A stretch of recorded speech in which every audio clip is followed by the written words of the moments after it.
Today, I want to talk about 5 mystery series on Netflix where the ending actually delivers, where you get to the last episode and it all clicks together the way it was supposed to.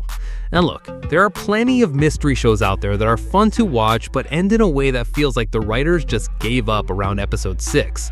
These are not those shows. So today, we're going through 5 Netflix mystery series. I'll give you my honest take on each one. We'll go through them countdown style, and as always, stay tuned for the recap at the end. Let's get into it.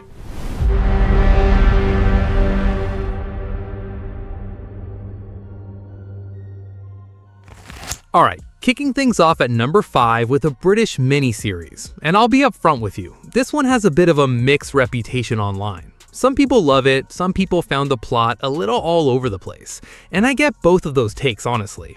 But here's what I'll say. This is the kind of show where 3 completely separate people living completely separate lives, no connection to each other as far as you can tell, slowly turn out to be tangled up in the same ugly mess from the past. And the way it gets there is genuinely entertaining to watch, even if the middle stretch meanders a bit. It's got that classic British crime drama look, gray skies, coastal atmosphere, characters who look like they haven't slept in about 3 years, and the performances are solid across the board. There's a detective who's obsessed with a cold case, a woman who's been running from something for a long time, and a photographer who clearly used to be somebody and isn't anymore. It takes a few episodes for all of that to start connecting, but when it does, the payoff is there. Now, it's 8 episodes, so it's a very easy weekend watch, and the ending does bring it home in a satisfying way, better than I expected going in, honestly. If you like British crime dramas and you haven't seen this one, it's worth your time. That's Stay Close, came out in 2021, 8 episodes, very easy to binge. Number 4. Now, this one got some pretty tough reviews when it came out, and I want to be fair about that because I think some of the criticism is valid. The structure of this show leans really heavily on flashbacks, like the whole thing is essentially built around withholding information until the right moment. And that approach can feel frustrating when it's not executed well.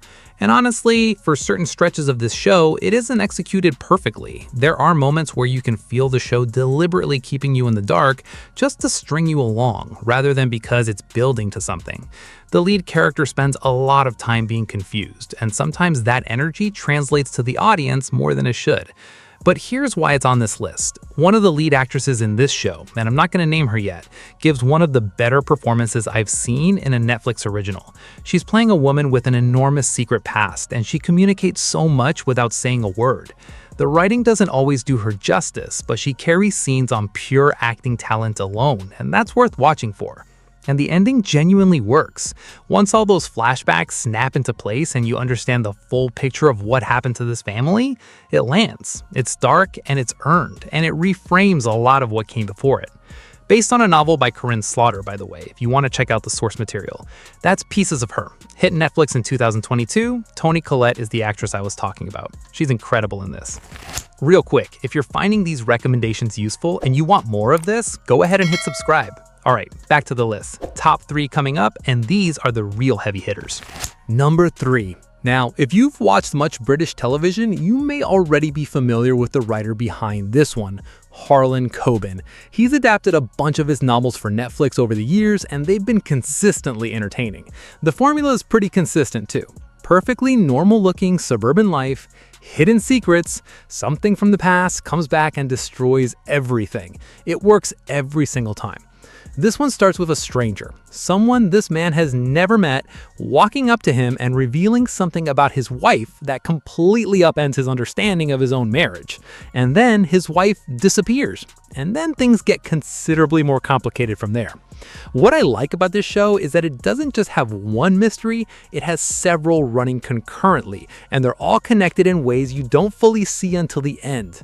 There's a detective subplot that I actually found more compelling than the main storyline at times. She's methodical and sharp, and watching her piece things together while the main character is falling apart is genuinely satisfying.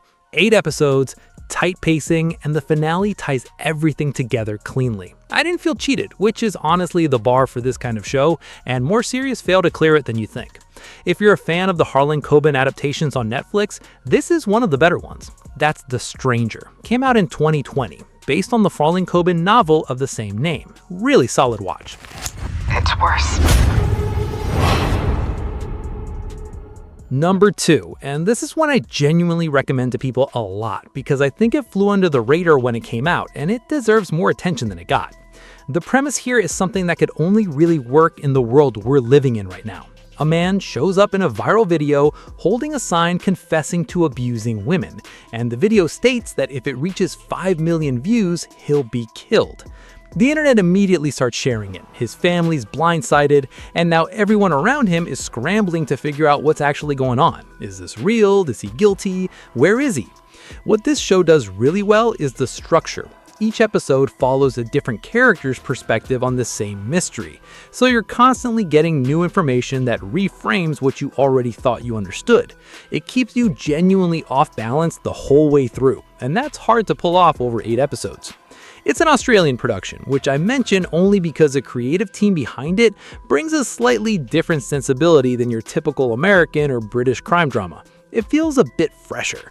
And the ensemble cast is strong. There's a sister character in particular who's kind of the emotional engine of the whole show, impulsive and relentless, and she's great to follow.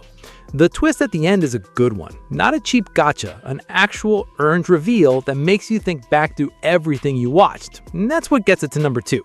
That's Clickbait. Came out in 2021. Australian-made, Netflix original. Really creative format, great payout. And at number 1, this is the one I recommend more than anything else on this list, and I've been recommending it for years at this point. Now, I want to manage your expectations slightly here, and I'll explain what I mean in a second. But the core of this show, particularly the first season, is as good as anything I've seen on a streaming platform. It's set in the Florida Keys, which already gives it this gorgeous, sun-soaked atmosphere that feels almost deceptively peaceful. A family of adult siblings reunites at the family home, and right from the start, the show does something structurally unusual. It tells you something, not everything, but just enough that you're watching the whole story with a kind of dread that never fully goes away. It's uncomfortable, and it's riveting at the same time.